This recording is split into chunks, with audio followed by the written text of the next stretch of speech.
The sole representative in Congress has introduced a bill to get rid of it. Evan Kozlov joining us live right now in front of that statue. So Evan, kind of break down the issue for us.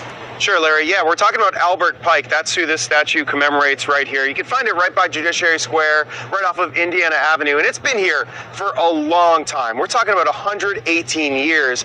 Here's the conflict. He's mostly known for being a Freemason, but he's also a Confederate general, and that's why Delegate Eleanor Holmes Norton says this statue needs to go. General Albert Pike's statue doesn't belong anywhere. Delegate Norton has been fighting against this statue for years. That's why she's introduced a new bill, directing the Interior Department to remove the statue from the federal land. Pike isn't just any old Confederate general who does not need to be memorialized. Pike is a disgraced general. So let's get to the facts about Albert Pike. On the base of the statue, he's described as an author and an orator, a poet, and a jurist. But his main claim to fame is that he's a Freemason. In fact, it was the Freemasons who funded the statue in 1901. But Albert Pike was also a Confederate general with a sketchy record. He oversaw a regiment of Native American troops, and at one battle during the war, some of his men committed atrocities, scalping, killed Union soldiers. In the end, Pike was reprimanded and resigned from his position. Norton doesn't believe in destroying statues like this one, but definitely wants it moved. But I'm not sure where you would put disgraced Confederate generals. I think you're going to have to put Pike's statue in a closet. So to begin, I wanted to go over H.R. 4135. Requires the Secretary of Interior to remove Albert Pike's statue due to actions that they say he did during the war. However, within H.R. 4135, it specifically says, following the war, a pardon from the President of the United States, President Andrew Johnson, was given to Albert Pike.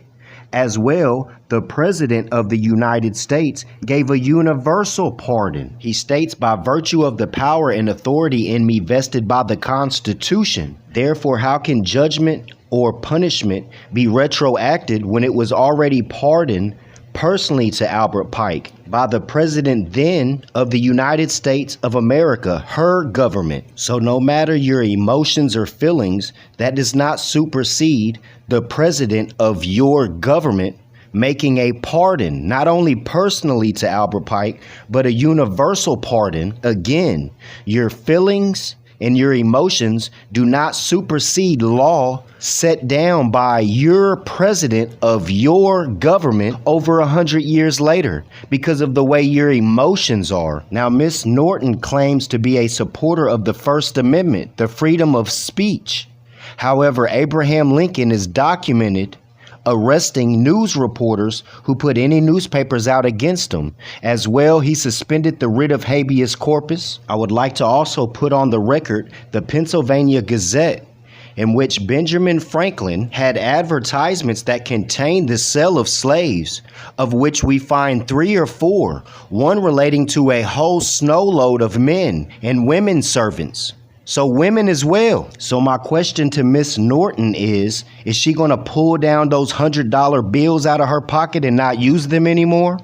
Because he was known for selling her own ancestors and putting them in advertisements, human trafficking? Is she going to make a House resolution that you don't use a $100 bill anymore? Now, we already did the demonstration showing that they was fighting against what was known the elite who supported their institutions on slavery and inequality. The same today as she supports the civil rights, which was deemed unconstitutional. We went over that as well. She also claims to be a human rights defender, but Article 15 says everyone has a right to a nationality. People are deemed stateless when they identify with colors, whether white or black. You're supposed to identify with the nationality, and she knows that. That's why she pushes the civil rights, because she pushes you and fools you into being stateless without a nationality. The white and black caste system was supposed to be abolished when Abraham Lincoln so-called made the Emancipation Proclamation to make you free. But we also have the proof that the Union fooled you into running north, and it said we'll take the slaves and all of their property. I have the documentation. Nationality is of paramount importance to the realization of fundamental rights.